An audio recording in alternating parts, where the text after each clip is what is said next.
अगर आपका भी छोटा बिजनेस है और आप अकाउंटिंग और ऑडिटिंग के चक्कर में फंस रहे हो तो मैं आपको इनकम टैक्स के सेक्शन 44 एडी के बारे में बताता हूँ। सेक्शन 44 एडी स्मॉल बिजनेस के लिए गेम चेंजर है।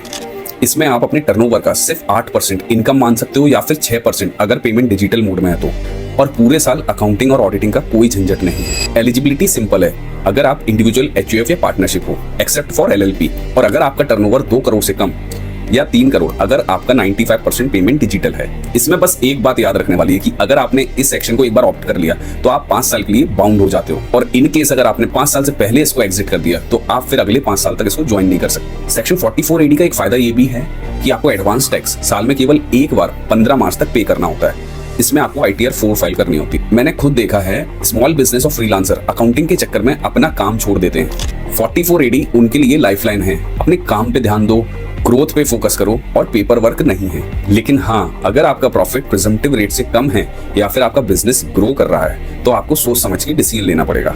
सोचो मत, आज ही अपने CA से बात करो और पूछो कि 44 एडी तुम्हारे लिए सही है या नहीं, क्योंकि गलत चॉइस आपको 5 साल के लिए बाउंड कर सकती है। सेव दिस वीडियो ताकि मिस ना हो जाए और फॉलो करो for more such informative content.